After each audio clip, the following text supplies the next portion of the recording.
Assalamualaikum warahmatullahi wabarakatuh.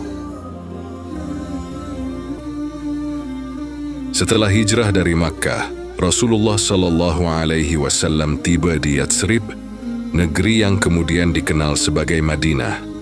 Hijrah bukan sekadar perpindahan tempat, tetapi awal pembentukan umat. Di kota inilah Islam tidak lagi sekadar dakwah, melainkan menjadi tatanan hidup yang mengatur ibadah, masyarakat, dan hukum. Langkah pertama Rasulullah Shallallahu Alaihi Wasallam adalah mempersaudarakan kaum Muhajirin dan Ansyar. Persaudaraan ini bukan berdasarkan darah, tetapi iman. Yang kaya membantu yang miskin, yang kuat menopang yang lemah. Inilah fondasi masyarakat Islam, keadilan, kepedulian, dan ketakwaan.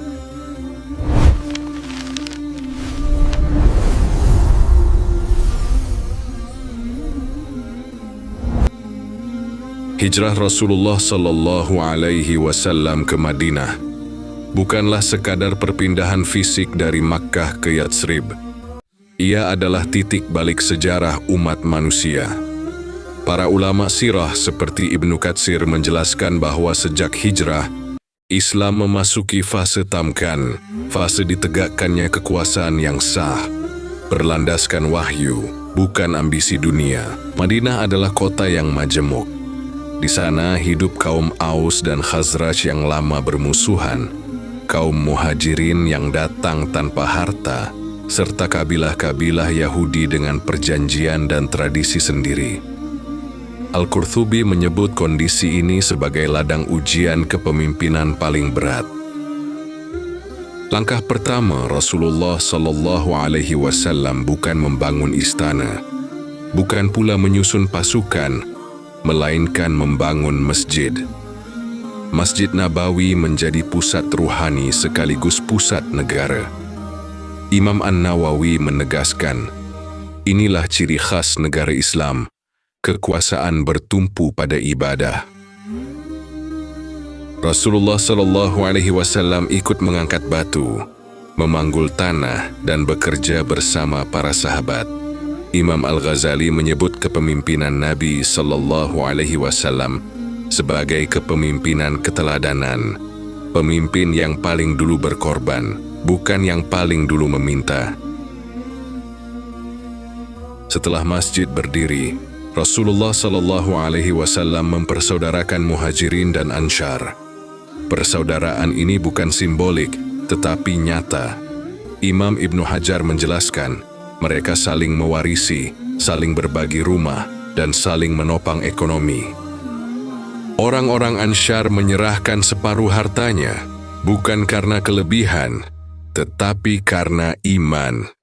Imam Al-Hasan Al-Bashri berkata, belum pernah dunia menyaksikan persaudaraan seperti ini, persaudaraan yang lahir dari tauhid. Namun Madinah bukan kota tanpa masalah. Perbedaan suku, agama, dan kepentingan berpotensi memicu konflik. Rasulullah Sallallahu Alaihi Wasallam tidak menunggu masalah meledak, beliau mencegahnya dengan perjanjian. Maka disusunlah Piagam Madinah. Ibnu Taimiyah menyebutnya sebagai konstitusi tertulis pertama di dunia yang mengatur masyarakat multikultural dengan prinsip keadilan ilahi. Piagam itu menetapkan bahwa kaum Muslimin dan Yahudi adalah satu umat dalam urusan keamanan. Imam Al-Mawardi menjelaskan, ini adalah konsep kewarganegaraan, bukan kesukuan. Islam menjamin kebebasan beragama. Tidak ada paksaan. Ibnu Katsir menegaskan, ayat la ikraha fid din menjadi asas hubungan antar warga negara. Hukum ditegakkan dengan adil. Rasulullah Sallallahu Alaihi Wasallam adalah hakim tertinggi, namun beliau tidak memihak. Imam Malik berkata, keadilan Nabi Sallallahu Alaihi Wasallam membuat musuh pun segan. Pasar Madinah ditata, riba dilarang. Timbangan diawasi. Imam Abu Hanifah menjelaskan, keadilan ekonomi adalah penyangga stabilitas negara. Rasulullah Shallallahu Alaihi Wasallam membiasakan musyawarah. Meski menerima wahyu, beliau tetap mendengar pendapat sahabat. Asy-Syaukani menegaskan, syura adalah penangkal tirani. Ilmu dijadikan fondasi. Masjid menjadi universitas terbuka. Ibnu Qayyim berkata, negara tanpa ilmu akan runtuh meski memiliki pedang. Perempuan dimuliakan. Mereka belajar, berdiskusi, dan berperan. Aisyah radhiyallahu anha kelak menjadi guru besar umat. Keamanan kota dijaga bersama. Piagam mewajibkan pembelaan kolektif. Imam Al-Mawardi menyebutnya sebagai cikal bakal sistem pertahanan negara. Setiap warga memiliki hak dan kewajiban. Tidak ada kezaliman yang dibenarkan, baik dari muslim maupun non-muslim. Islam juga menetapkan etika perang, tidak membunuh sipil, tidak merusak, dan selalu mendahulukan perdamaian. Namun perlahan sebagian pihak mulai melanggar perjanjian. Rasulullah Sallallahu Alaihi Wasallam tidak tergesa-gesa menghukum. Beliau mendahulukan hujah dan nasihat. Setiap keputusan besar diiringi doa. Al-Fudail bin Iyad berkata, negara yang bertawakal takkan runtuh. Zakat dan sedekah ditegakkan. Tidak ada warga yang dibiarkan kelaparan. Inilah jaminan sosial Islam. Hukum berlaku sama. Rasulullah Sallallahu Alaihi Wasallam bersabda, seandainya Fatimah radhiyallahu anha mencuri, niscaya beliau sendiri yang menegakkan hukuman. Ketertiban publik dijaga. Kebersihan, adab, dan akhlak menjadi wajah negara. Permusuhan lama Aus dan Khazraj dipadamkan oleh iman. Islam menyatukan luka sejarah. Madinah kini menjadi negara berdaulat. Quraisy mulai merasa terancam. Utusan-utusan datang.